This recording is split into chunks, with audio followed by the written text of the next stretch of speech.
നമസ്കാരം. വോക്സ് മലയാളത്തിലേക്ക് സ്വാഗതം. നാളെ നമ്മൾ പോളിംഗ് ബൂത്തിലേക്ക് നീങ്ങുകയാണ്. പക്ഷേ വിരലിൽ മഷി പുരളുന്നതിന് മുമ്പ് ഈ ചോദ്യങ്ങൾ നിങ്ങളുടെ ഉള്ളിൽ ഒരു കനലായി ജ്വലിക്കണം. നമ്മൾ മാതൃകാ കേരളം എന്ന് അഭിമാനിക്കുമ്പോഴും ഒരു ചോദ്യം നമ്മൾ ചോദിക്കണം. ആരും ചോദിക്കാൻ ധൈര്യപ്പെടാത്ത, ഭരണകൂടങ്ങൾ കേൾക്കാൻ ആഗ്രഹിക്കാത്ത ചില കയ്പുള്ള സത്യങ്ങൾ. എന്തുകൊണ്ടാണ് നമ്മുടെ നാട്ടിലെ യുവതി യുവാക്കൾ കൂട്ടത്തോടെ നാട് വിടുന്നത്? ഇത് വെറുമൊരു കൗതുകമല്ല, ഇതൊരു ഗതികേടാണ്. ഇവിടെ ജീവിക്കാൻ മാർഗമില്ലാത്തതുകൊണ്ട് സ്വന്തം മണ്ണും വീടും ഉപേക്ഷിച്ച് അവർ അന്യനാടുകളിലേക്ക് ചേക്കേറുന്നു. ഡിഗ്രിയും പിജിയും കഴിഞ്ഞ നമ്മുടെ യുവതലമുറ ഇന്ന് സെയിൽസ് എക്സിക്യൂട്ടീവായും ഡെലിവറി ബോയ്സായും പണിയെടുക്കുന്നു. ജോലി ചെയ്യുന്നത് മോശമല്ല, പക്ഷേ അവിടെ നടക്കുന്നത് ക്രൂരമായ ചൂഷണമാണ്. 12 മണിക്കൂർ ജോലി, തുച്ഛമായ ശമ്പളം, ടാർഗറ്റിൻ്റെ പേരിൽ മാനസിക പീഡനം, ഇൻഷുറൻസോ കൃത്യമായ ലേബർ നിയമങ്ങളോ ഇവർക്ക് ബാധകമല്ല.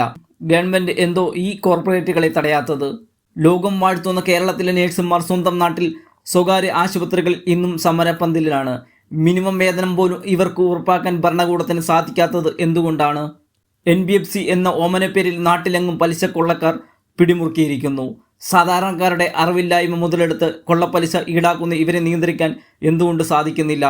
സർക്കാർ സംവിധാനങ്ങൾ ആർക്ക് വേണ്ടിയാണ് നിലകൊള്ളുന്നത്? ഒരു വശത്ത് സർക്കാർ ബാറുകൾ തുറന്നു വയ്ക്കുന്നു, അവിടുന്ന് 100 മീറ്റർ മാറി ജനങ്ങളെ കാത്തു നിൽക്കുന്നത് ലാക്ഷ്യമായി നിൽക്കുന്ന പോലീസുകാരാണ്.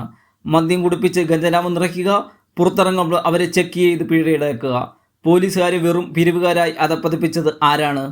ആയിരക്കണക്കിന് ചെറുകിട കടകൾ പൂട്ടിപ്പോകുന്നു. വലിയ വ്യവസായ സംരംഭം കേരളത്തിൽ നിന്ന് പടിയിറങ്ങുന്നു. KSRTC ജീവനക്കാർ ശമ്പളമില്ലാതെ തെരുവിലാണ്.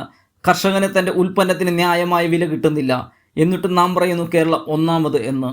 എന്തുകൊണ്ടാണ് പുതിയ തൊഴിലവസരങ്ങൾ സൃഷ്ടിക്കാൻ നൂതനമായ പദ്ധതികൾ ആവിഷ്കരിക്കാൻ നമുക്ക് സാധിക്കുന്നില്ല? എന്തുകൊണ്ടാണ് പ്രതിഭാശാലികളായ യുവാക്കൾക്ക് ഇവിടെ അവസരങ്ങൾ ലഭിക്കാത്തത്? പിൻവാതിൽ നിയമനങ്ങളും രാഷ്ട്രീയ താല്പര്യങ്ങളും മാത്രമാണോ ഗവൺമെൻറ്റിൻ്റെ മുൻഗണന? പഠിക്കാൻ കടമെടുത്ത് വിദ്യാർത്ഥികൾക്ക് ജോലിയില്ലാതെ വരുമ്പോൾ അവരുടെ വീട് ജപ്തി ചെയ്യാൻ ബാങ്കുകൾ എത്തുമ്പോൾ ഗവൺമെൻറ് എവിടെയാണ്?